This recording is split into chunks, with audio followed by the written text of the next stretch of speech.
عرب کے اندر چونکہ لڑائیوں کا بازار ہمیشہ گرم رہتا تھا، اور وہ قوم لڑائی، قتل و غارت گری صدیوں سے ان کا ایک مزاج بنا ہوا تھا۔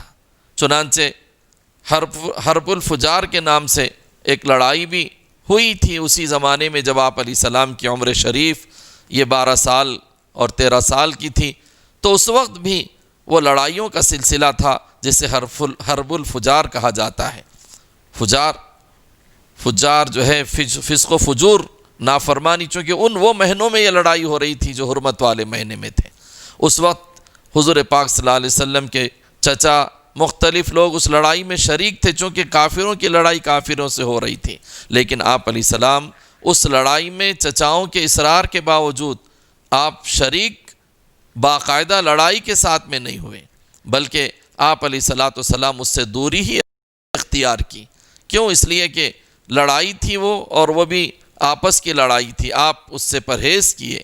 اور آپ علیہ السلام کو جیسے ہی پھر بعد میں یہی اس وقت آپ کیا تھا، وہ لڑائی کس سے ہوتی تھی؟ حرب الفجار، وہ تھی قبیل قیس کی لڑائی قبیل قریش کے درمیان تھی۔ کبھی قبیل قیس غالب آ جاتا اور کبھی جو ہے قریش غالب آ جاتے۔ آپ علیہ السلام کی عمر بعض روایات سے اس وقت 15 یا 14 یا 20 سال کی عمر تھی۔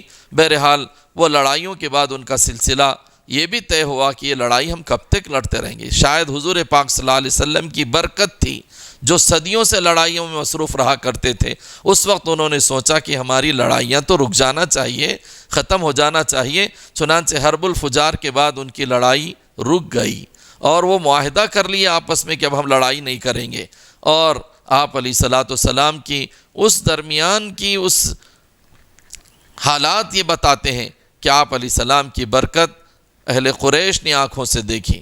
جو لڑائیاں صدیوں سے چل رہی تھیں، آپ علیہ السلام کی اس عمر کے موقع پر وہ لڑائی کا خاتمہ بھی ہو گیا، اور پھر اسی طرح وہ آپس میں بیٹھ کر اپنے لڑائیوں کا خاتمہ بھی کر دیے۔ پھر اس کے بعد آپ علیہ السلام کے واقعات میں یہ بات چلتی ہے کہ آپ کا شغل تجارت کا بھی رہا۔ آپ علیہ السلام وہیں سے تجارت کا، چونکہ آپ کی عمر پہنچ گئے تھے، آپ 15 سال ہو یا 20 سال کی عمر کو ہو، تجارت کا معاملہ آپ کیا کرتے تھے، اور تجارت مختلف انداز سے لوگوں کے ساتھ شریک ہو کر بھی تجارت آپ نے کی۔ چونکہ ابو طالب مالی اعتبار سے کمزور بھی تھے، اپنے چچا کا سپورٹ کرنے کے لیے، اپنے چچا کا ساتھ دینے کے لیے بھی آپ علیہ السلام نے تجارت میں اپنے آپ کو مشغول کیا ہے۔ چنانچہ آپ علیہ السلام کے جیسے قیس ابن سائب مخزومی فرماتے ہیں کہ میں حضور کا شریک تجارت رہا ان زمانوں میں، اور جب شریک تجارت رہا، آپ سے زیادہ حلیم، آپ سے زیادہ تحمل کرنے والا، آپ سے زیادہ امانت دار میں نے کسی کو نہیں دیکھا، ان کے الفاظ ہیں۔ اور اسی طرح بہت سے اس زمانے میں جو تجارت کیا کرتے تھے اور آپ کا جس کے ساتھ میں شرکت ہوا کرتی تھی، کتابوں میں لکھا ہے، انہوں نے تعریف کے الفاظ کہے۔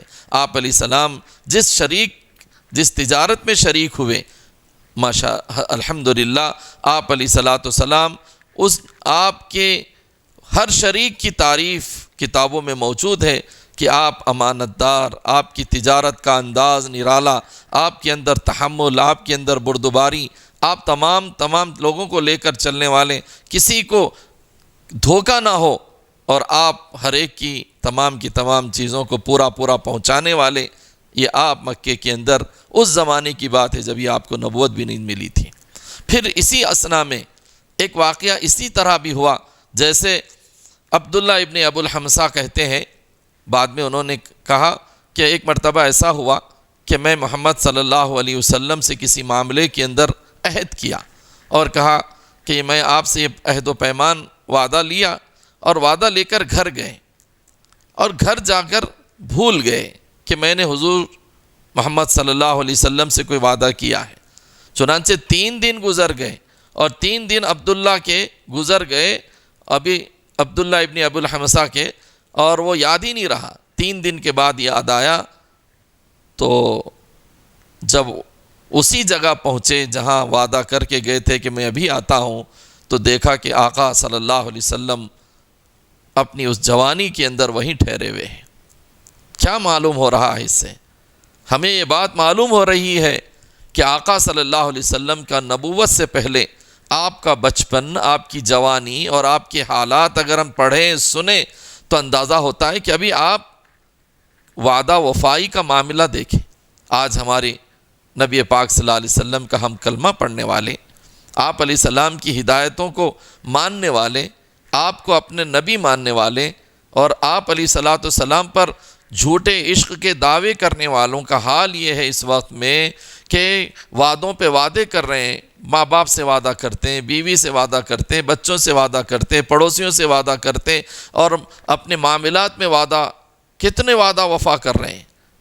وعدہ کی بے وفائی کا مزاج بنتے چلے جا رہا، اور آقا تو اپنے اس 20 اور 25 سال کی اس عمر کے عرصے کے اندر آپ علیہ الصلوۃ والسلام ایک بعض روایات میں یہ کہ یہودی سے آپ نے وعدہ لیا، یہودی نے وعدہ لے کر گیا تھا، یا یہ عبداللہ ابن ابو الحمصہ جو اپنے آپ کا واقعہ نقل کر رہے ہیں، وہ کہہ رہے ہیں کہ میں نے 3 دن آپ کو وہیں کھڑا پایا آنے کے بعد۔ آپ نے صرف اتنا ہی کہا اس صورت میں، آپ بھول گئے اور مجھے 3 دن یہاں پر رکنا پڑا۔ آپ کوئی ڈانٹے نہیں، کوئی غصہ نہیں ہوئے۔ اندازہ لگائیے، آج ماں باپ سے وعدہ کر رہا ہے میں نماز پڑھوں گا، دین پہ چلوں گا، استاد سے وعدہ کرتے ہیں اور مختلف وعدے ہیں، لیکن وعدوں کو چھٹانا اور وعدوں سے انحراف کرنا آج ہمارا مزاج بن گیا۔ نبی کے اس پہلو کو سمجھنے کی ضرورت ہے۔ آپ علیہ الصلوۃ والسلام 3 دن وہاں پر ٹھہر گئے۔ کاش امت نبی کے اس عمل کو اپنی زندگی کا جز بناتی، وعدہ وفائی کرتی، بے وفائی نہ کرتی۔ بے وفائی کا ماحول چل رہا ہے۔ آپ علیہ السلام کی زندگی کا ہر پہلو ہمارے لیے ایک مہتاب اور روشنی ہے، اور ہر پہلو کو ہم سامنے رکھ کر آقا صلی اللہ علیہ وسلم کی زندگی کا ہر پہلو ہمارے لیے مشعل راہ ہے۔ ہم آپ کی حیات مبارکہ کا ہر پہلو امت کے لیے، چاہے اب جوانی کا ہو اور آپ کے بچپن کا ہو، آپ کی تجارت کا ہو، آپ کا معاملے کا ہو، ہر ایک پہلو اگر ہم سیرت میں پڑھیں گے تو ایک ہمارے لیے عمل ہی ملے گا، اور اس کے ذریعے سے ہماری کامیابی ہو سکتی ہے۔ لیکن ہم کامیاب ہونا ہی نہیں چاہ رہے، ہم ناکامی پہ ناکامی پر ناکامی ہم سامنے دیکھ رہے ہیں۔ لیکن آقا صلی اللہ علیہ وسلم کے آپ کو یہ عمل کرنے کے لیے نبی پاک صلی اللہ علیہ وسلم کی زندگی کو اپنی زندگی میں عمل کے دائرے کے ساتھ لانے کے لیے ہم تیار نہیں۔